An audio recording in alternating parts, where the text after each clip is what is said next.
ایھا آمنو، اے ایمان والو۔ سورہ المائدہ پارہ نمبر 6 آیت نمبر 54۔ یا ایھا الذین آمنو، اے ایمان والو۔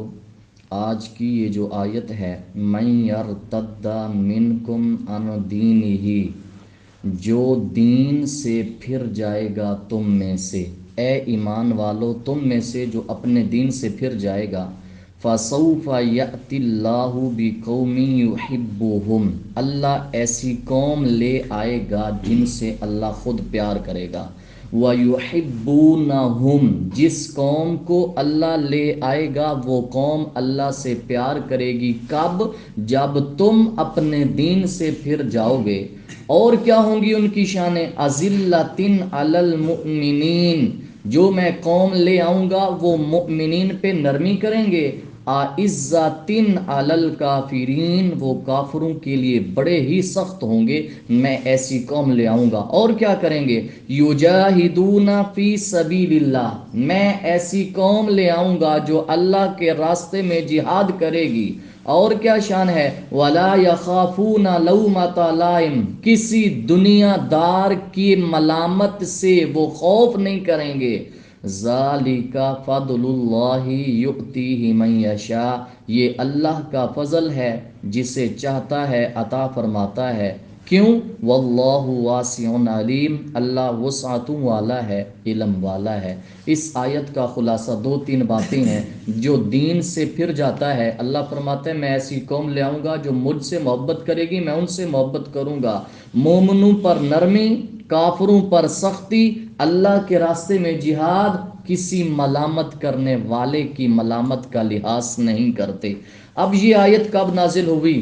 اس پر حضرت حسن اور حضرت قتادہ فرماتے ہیں کہ یہ آیت حضرت، آپ کو یاد ہوگا، میرے آقا کے وصال کے بعد جب منکر زکوٰۃ کے بن گئے، حضرت ابوبکر صدیق نے ان کا خاتمہ کیا۔ کہتے ہیں یہ آیت ان کے بارے نازل ہوئی کہ میں ایسی قوم لے آؤں گا جو میرے نام پہ جہاد کریں گے، حضرت ابوبکر صدیق نے کیا۔ اور دوسری یہ ہے کہ جب یہ آیت نازل ہوئی، میرے آقا نے حضرت ابو موسیٰ اشعری کی طرف اشارہ کر کے فرمایا یہ آیت تمہاری قوم کرے گی، تمہاری قوم کے بارے نازل ہوئی ہے۔ اب اس کے اندر آیا ہے کہ جو لوگ مومنوں پہ نرمی کرتے ہیں، اس کی شان سنیں۔ میرے آقا صلی اللہ علیہ وسلم نے فرمایا 3 خصلتیں ایسی ہیں جس شخص میں ہوں گی اللہ اپنی رحمت کا سایہ عطا فرمائے گا۔ پہلی فرمایا والدین پر شفقت کرنے والوں پہ رب کی رحمت کا سایہ ہوتا ہے۔ دوسرا کمزوروں پر نرمی برتنا، اور تیسری عادت غلاموں کے ساتھ، نوکروں کے ساتھ احسان کرنا۔ پہلی ہے والدین پر شفقت کرنا، کمزوروں پہ نرمی کرنا، اور غلاموں کے ساتھ احسان کرنا۔ جس میں 3 عادتیں پائی جائیں گی، میرے آقا فرماتے ہیں اللہ اپنی رحمت کا سایہ عطا فرما دے گا۔ اب آؤ، صحابہ نے راہ خدا میں جان کا نذرانہ پیش کرنے میں کیا عظیم مثال پیش کی ہے۔ اس پر ایک واقعہ سنیں، حدیث پاک ہے۔ حدیث پاک یہ جو ہے الاستیاب فی معرفت الصحابہ، اس میں تمام صحابہ کی معرفت کے احوال ہیں۔ اس میں یہ ایک واقعہ ہے، راوی ہیں حضرت عبداللہ بن جحش اور حضرت سعد بن ابو وقاص، یہ دونوں بڑے مشہور صحابی ہیں۔ ان کے نام پہلے ذہن میں بٹھا دیں کیونکہ ان کا جو واقعہ آنے والا ہے بڑا ایمان افروز ہے۔ حضرت عبداللہ بن جحش اور حضرت سعد بن ابی وقاص رضی اللہ تعالی عنہما، جب جنگ احد ہو رہی تھی نا، جنگ احد، اس دوران انہوں نے ایک رات یہ مشورہ کیا، آؤ ایک کونے میں مل کر دعا کرتے ہیں، ایک دعا کرے گا دوسرا آمین کہے گا۔ حضرت عبداللہ بن جحش، حضرت سعد بن ابی وقاص، آؤ کونے میں مل کر چلتے ہیں، ایک دعا مانگتے ہیں دوسرا آمین کہے گا۔ تو سنیں، سب سے پہلے حضرت سعد رضی اللہ تعالی عنہ نے دعا کی، یا اللہ، دونوں نے ہاتھوں کو اٹھایا ہوا ہے، یا اللہ جب کل لڑائی ہو، لڑائی کے اندر میرے مقابلے میں جس کو لے آنا ہے وہ بڑا ہی بہادر ہو، یا اللہ میرے مقابلے میں ایک بہادر کو لانا ہے، پھر ہوگا کیا؟ یا اللہ میں اس کو تیرے راستے میں شہید کر، میں اس کو تیرے راستے میں قتل کر دوں، میں خود نہیں، اس کو قتل کر دوں۔ حضرت عبداللہ بن جہش نے آمین کہا. ان کی یہ مختصر سی دعا ہے. لیکن اب حضرت عبداللہ بن جہش نے دعا شروع کی، اے اللہ کل میدان جہاد میں میرا مقابلہ ایک ایسے بہادر سے کرنا جو مجھ پہ سختی سے حملہ کرے، میں شدت سے حملہ کروں، اور یا اللہ میں اس قدر ہمت دینا میں بہت سارے کافروں کو واصل جہنم کروں، اور ان کو واصل جہنم کرتا کرتا کرتا میں خود شہید ہو جاؤں. اس کے بعد کیا ہے، یا اللہ شہید ہونے کے بعد کافر میرے ناک میرا کان یہ سب کچھ کاٹ دیں. ہوگا کیا؟ صرف کیوں ایک جملے کے لیے. یا اللہ جب ناک کاٹ دیا جائے گا، کان کاٹ دیے جائیں گے، کل قیامت کے دن تیری بارگاہ میں میری جب حاضری ہوگی تو پوچھے گا بتا اے عبداللہ تیرے ناک تیرا کان کدھر گئے. تو پوچھے گا اے عبداللہ بتا تیرا ناک اور تیرے کان کدھر گئے. یا اللہ میں قیامت کے دن عرض کروں، یا اللہ تیرے اور تیرے رسول کے راستے میں شہید کروایا ہوں، تیرے اور تیرے رسول کے راستے میں شہید کروایا ہوں. صرف یہ نہیں، جملہ اگلا جس کی صحابی کو، یا اللہ جب میں یہ منظر عرض کروں تو صرف یہ کہے کہ میرے بندے نے سچ کہا ہے. صرف اس جملے کے لیے کہ میرے بندے نے سچ کہا ہے.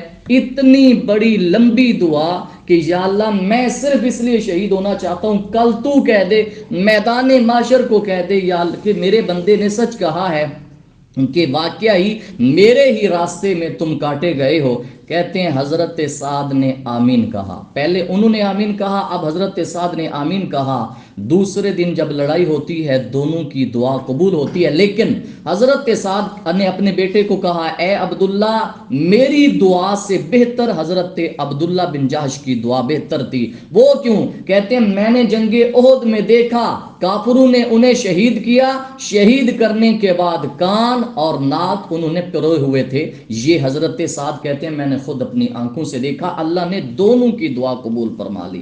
اور سنیں دوسرا، حضرت انس فرماتے ہیں میرے چچا جان ہے حضرت انس بن نضر آقا کی بارگاہ میں عرض کرتے ہیں یا رسول اللہ میں غزوہ بدر میں تو شریک نہ ہو سکا، اگر اللہ تبارک و تعالی نے ایک اور موقع دیا ہمارا اور کافروں کا مقابلہ، فرمایا حدیث کے الفاظ ہیں لا یارا ین اللہ ما اصنع، اللہ دیکھے گا میں کرتا کیا ہوں. یہ صحابی نے آ کر قسم کھائی لا یارا ین اللہ، ان قریب اللہ ضرور دیکھے گا میں کیا کروں گا. حضرت انس فرماتے ہیں جنگ احد آ گئی، یہ صحابی میرے چچا جان چلے جاتے ہیں اور وہاں جا کر ان کے صفوں میں جا کر بے دھڑک، اور ان کے مقابلے میں تھے حضرت سعد بن معاذ. کہتے ہیں جب حضرت سعد بن معاذ سے ان کی ملاقات ہوئی تو آپ فرماتے ہیں انس بن نضر جنہوں نے یہ آقا کو عرض کی، کہتے ہیں اے سعد آج مجھے دور سے جنت کی خوشبو آ رہی ہے، کیونکہ شہید ہونے جا رہے تھے. کہتے ہیں کفار کی میدان صف میں ادھر گھس گئے اور اس قدر تلوار چلائی. حضرت سعد کہتے ہیں میں بارگاہ رسالت میں جب حال بیان کر رہا تھا میں نے عرض کی یا رسول اللہ آج جو انس بن نضر نے کیا میری بساط سے باہر کا حال تھا، مجھے نہیں اندازہ تھا کہ اس قدر یہ تلوار چلا کون رہا ہے. حضرت سعد کہتے ہیں میں یہ آقا کے سامنے بیان کر رہا تھا. حضرت انس فرماتے ہیں جنگ ختم ہوئی، ہم گئے اور دیکھا ان کے جسم پہ 80 زخم نیزوں کے، تلواروں کے، اس کے علاوہ تیروں کے.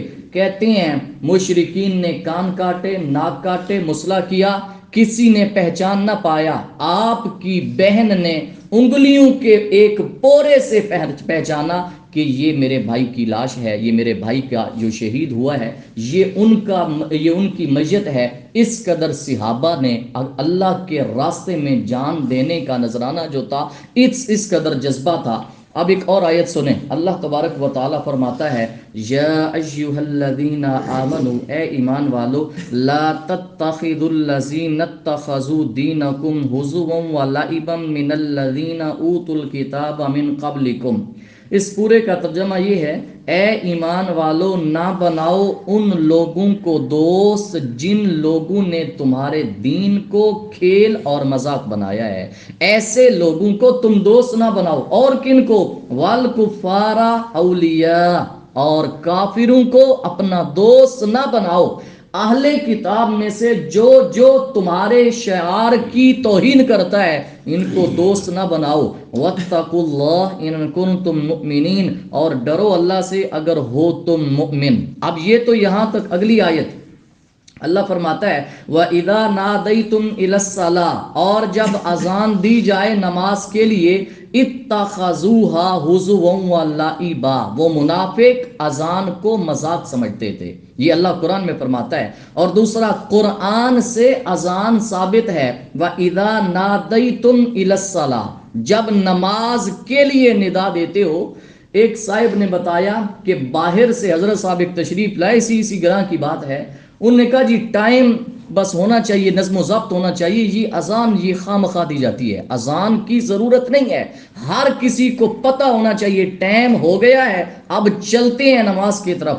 اللہ فرماتا ہے وَإِذَا نَادَيْتُمْ إِلَى الصَّلَاةِ، جب ندا دی جائے تمہیں نماز کی طرف، اتخذوها هزوا ولعبا، وہ اسے مذاق اور کھیل سمجھتے ہیں، ذَلِكَ بِأَنَّهُمْ قَوْمٌ لَا يَأْكِلُونَ، یہ ایسے لوگ ہیں جنہیں عقل نہیں ہے۔ یہ آیت کب نازل ہوئی؟ شان نزول یہ ہے، بعض اپنے آپ کو مسلمان ظاہر کرنے والے لیکن بعد میں منافق ہو گئے تھے، تب اللہ تعالیٰ نے یہ آیت نازل فرمائی یہ مذاق ہے، اوپر سے اسلام کا نام تو لیں اندر کفر چھپائیں۔ اللہ فرماتا ہے ایسے لوگوں سے دوستی نہ رکھو۔ دوسرا شان نزول یہ ہے کہ جب تم نماز کے لیے اذان دیتے ہو، ایک شخص تھا یہودیوں کا، جب بھی اذان ہوتی اور یہاں پہ مؤذن پہنچتا اشہد اللہ الہ الا اللہ و اشہد ان محمد رسول اللہ، ایک عیسائی بدبخت یہ الفاظ کہتا جل جائے جھوٹا، یہ الفاظ ان الفاظ پہ کہا کرتا تھا۔ کہتے ہیں جو عیسائی تھا نا، اس کا ایک خادم ایک دن آگ لایا، اس کے گھر کے لوگ سو رہے تھے، آگ سے ایک شرارہ اڑا اور نصرانی کے سارے گھر والے اور یہ نصرانی مردود مر گئے، جل کے مر گیا جس نے اذان مسلمانوں کی اذان کے بارے توہین کی تھی۔ تو اللہ فرماتا ہے ایسے لوگوں کا مذاق نہ بناؤ جو دین والے ہیں، ایسے لوگوں کا جو دین کا شعار ہے مذاق نہ بناؤ۔ اب کون کون سی چیزیں ہیں؟ اس آیت سے کچھ مسئلے ثابت ہوتے ہیں۔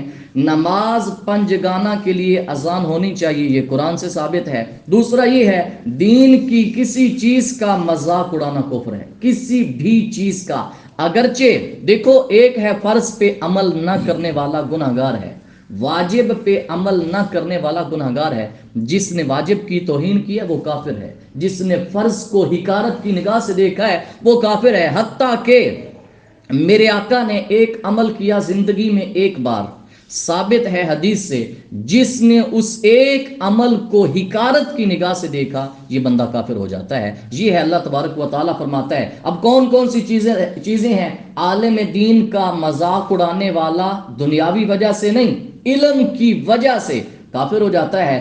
مسجد کا مذاق اڑانے والے، خانہ کعبہ کا مذاق اڑانے والے، نماز روزہ حج ان سب کا مذاق اڑا کر ہنسنے والے یہ سب کافر ہو جاتے ہیں۔ دینی چیزوں کا مذاق اڑانے والا اللہ کے نزدیک بے وقوف ہوتا ہے۔ اب ہمارے اس معاشرے میں یہ جتنے میں نے نام لیے ہیں ان میں سے ہر ایک چیز کا گن گن کے مذاق اڑایا جاتا ہے، فلموں میں، ڈراموں میں، ان ڈراماز میں جو مزاحیہ ہوتے ہیں، مذاق میں ہوتے ہیں، ان تمام میں ٹارگٹ ہمیں اذان، مسلمان کا لباس اور وہ جو علم دین ہے ان تمام سے نفرت دلائی جاتی ہے۔ کتنی پاکستان میں ایسی تنظیمیں ہیں جو نفرت انگیز مواد پھیلا رہی ہیں۔ ایک واقعہ اسی پر سنیں کہ جو دین کا مذاق اڑاتا ہے، حدیث پاک آپ نے سنی ہوگی، ایک طالب علم جب چلتا ہے اپنے گھر سے علم دین حاصل کرنے تو فرشتے اس کے پاؤں کے نیچے اپنے پر بچھاتے ہیں۔ اب کچھ لوگ جا رہے تھے، کہتے ہیں ایک شخص ایسا تھا کہ جو دین کا مذاق اڑانے والا تھا، اس نے کہا ذرا پاؤں سنبھال کے رکھنا، کہیں ایسا نہ ہو فرشتوں کے پر ٹوٹ نہ جائیں، کہیں ایسا نہ ہو فرشتوں کے پر ٹوٹ نہ جائیں۔ یہ اس کی بات کرنا تھا، وہیں وہ شخص اکڑ گیا، آگے چلنے کی ہمت نہ رہی اور اس کی ٹانگوں میں فلج پڑ گیا، فالج زدہ ہو گیا۔ دین کا مذاق اڑانا اتنی آسان بات نہیں ہے، یہ تو اللہ اپنی پکڑ پہ نہیں آتا۔ اگر اللہ تبارک و تعالیٰ پکڑنے پہ آ جائے، ہم میں سے ہر ایک بندہ کسی نہ کسی طریقے سے دین کی توہین، دین کا مذاق اڑا رہا ہوتا ہے۔ دعا ہے اللہ تعالیٰ ہم سب کو عمل کی توفیق عطا فرمائے۔